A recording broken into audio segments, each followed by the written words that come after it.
Et si on comparait une société à un organisme vivant?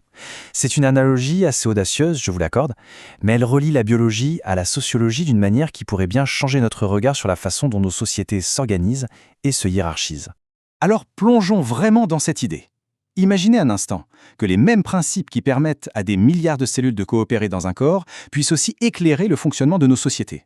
C'est une perspective un peu folle, c'est vrai, mais qui ouvre des pistes de réflexion vraiment fascinantes. Voici le cœur de l'analogie.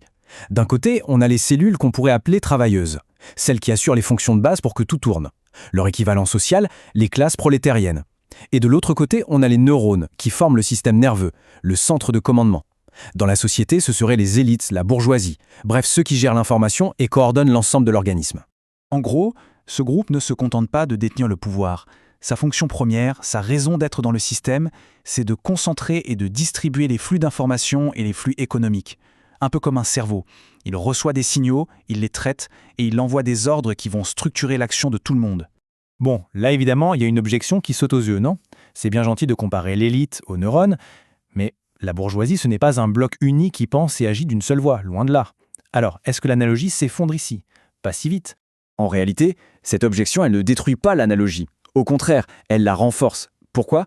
Parce que le système nerveux non plus n'est pas monolithique. Il existe des milliers de types de neurones différents avec des fonctions hyper spécialisées. Eh bien, c'est la même chose pour les élites. On y trouve des entrepreneurs, des artistes, des financiers, des journalistes, une immense diversité de rôles. Donc, il faut bien comprendre le point crucial ici. L'analogie ne prétend pas que tous les membres de l'élite sont pareils, ni qu'ils sont toujours d'accord entre eux. Pas du tout. Le vrai point commun, il est ailleurs, à un niveau beaucoup plus structurel. Le concept clé, c'est celui de fonction structurante. Qu'est-ce que ça veut dire? Ça veut dire qu'un artiste et un propriétaire de médias ont des métiers très différents, certes, mais ils partagent une capacité commune, celle de concentrer et d'orienter l'information, les symboles, les ressources. En bref, ils disposent des canaux de diffusion qui façonnent la conversation et l'économie pour tout le système. Et pour que ce soit bien clair, retournons une seconde à la biologie. Le cerveau, ce n'est pas juste un tas de neurones. C'est une structure incroyablement organisée, hiérarchisée.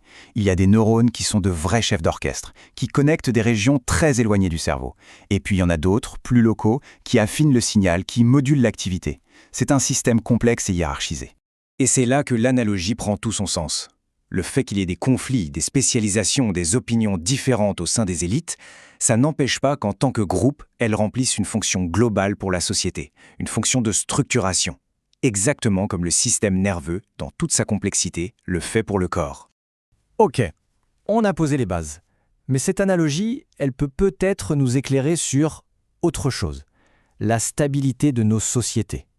Parce que c'est bien beau d'avoir des neurones qui excitent, qui lancent des actions, mais il faut aussi des mécanismes pour freiner, pour calmer le jeu. Dans le monde du vivant, la régulation, c'est la clé de la survie. Sans neurones inhibiteurs, un cerveau deviendrait complètement hyperactif, instable, un peu comme une crise d'épilepsie permanente. Et ce qui est fascinant, c'est que ces neurones régulateurs, ces freins, sont parmi les plus anciens et les mieux conservés par l'évolution. La stabilité, c'est une priorité absolue pour la biologie. Alors la question se pose tout naturellement, dans notre organisme social, qu'est-ce qui joue ce rôle de frein? Qu'est-ce qui empêche le système de s'emballer, de partir dans tous les sens et de s'auto-détruire? Eh bien, la réponse que suggère cette analogie, c'est que ces freins ne sont pas des institutions ou des lois, mais plutôt des forces invisibles et pourtant très puissantes, nos codes moraux, nos coutumes, nos traditions. Ce sont elles qui régulent les comportements, qui créent des repères communs et qui, au fond, stabilisent la société sur le long terme. Seulement voilà, on arrive au point de bascule. Ces structures, la morale, les traditions, qui mettaient des siècles, voire des millénaires à évoluer, connaissent aujourd'hui, en particulier en Occident, une transformation à une vitesse absolument vertigineuse. Et cette accélération, c'est une rupture fondamentale avec ce qu'on observe dans la nature. Là où la biologie conserve précieusement ses mécanismes de régulation pendant des millions d'années, nos sociétés, elles, sont en train de réécrire le code de leurs propres neurones inhibiteurs en l'espace de quelques décennies à peine. Et ça nous laisse avec une dernière question, une question assez vertigineuse. Si les freins changent plus vite que le moteur, que se passe-t-il?